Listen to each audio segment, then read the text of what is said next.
Bismillahirrahmanirrahim. Assalamualaikum warahmatullahi wabarakatuh. Waalaikumsalam warahmatullahi. InsyaAllah hari ini saya Atik Iskandar bin Muhammad Fazil selaku Naib Yang Dipertua Persatuan Mahasiswa Sudin, juga selaku MC atau host untuk podcast 5 minit kita hari ini. InsyaAllah kita akan mengambil beberapa perkara yang baik untuk Ramadan yang mulia ini, insyaAllah.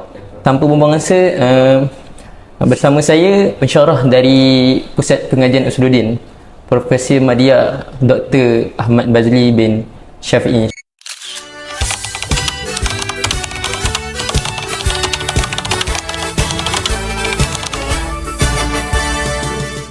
InsyaAllah hari ini topik kita akan membentangkan tentang rahsia sebalik Ramadan.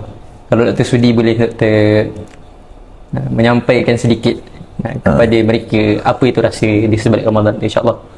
Kalau kita bercakap tentang apa-apa ibadah sekalipun, kalau kita bercakap rahsia ni, maksudnya bukannya sesuatu yang kita tahu itu seadanya lah, melainkan yang kita bercakap ni sekadar kita mencari hikmah-hikmah yang kita boleh fikirkan, itu saja. Tapi yang terbesarnya itu, pensyariatannya itu, perintahnya itu, Allah saja yang maha tahu.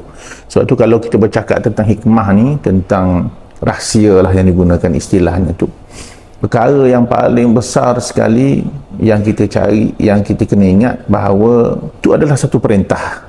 Itu kita kena ingat pertama. Maksudnya perintah ni dari segi ibadah ni adalah suatu hikmah yang cukup besar. Sebab tu bila kita sebut tentang perintah tu sendiri pun, perintah suruh puasa tu sendiri pun, itu kita sebenarnya sebut itu pun satu benda yang hikmah, rahsia yang sebenarnya satu nikmat yang cukup besar dah satu.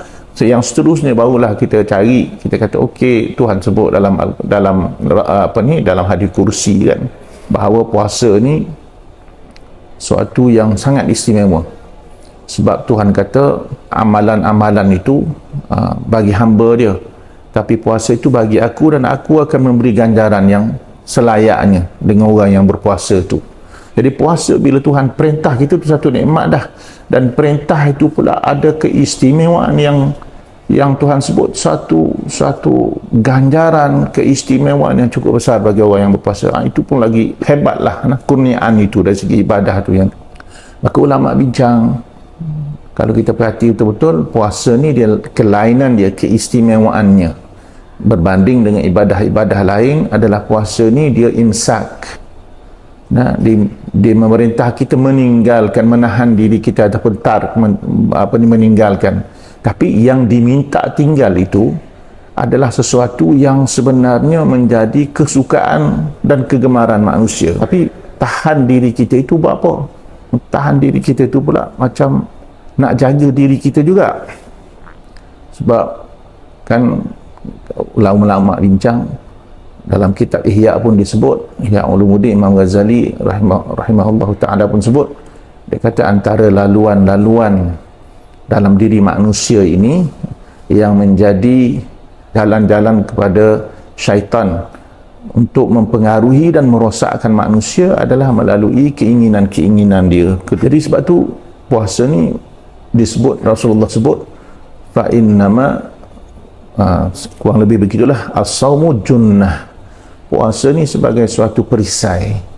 Perisai apa? Perisai supaya ruang-ruang musuh kita, itulah syaitan lah. Dia macam mana? Kita lemahkan, kita tutup ruang-ruang yang dia boleh pengaruhi kita. Antaranya tadilah bila kita menahan keinginan-keinginan yang menjadi ruang dia itu, untuk mengalahkan dia. Dan keduanya pula, ulama sebut, selain daripada kita sekat langkah-langkah dia itu, kita sempitkan laluannya, tapi mengawal keinginan-keinginan itu tak. Itu maksudnya kita sempitkan dia. Jadi bila kita dah berpuasa ni, dia macam kita sebutkan madrasah Ramadan dan sebut dah. Jadi itu ketahanan itulah yang nak dibina dengan puasa lah. Itu sebenarnya sebesar-besar nikmat, sebesar-besar hikmah, sebesar-besar rahsia lah. Yang lain tu orang bincang masalah sihat je.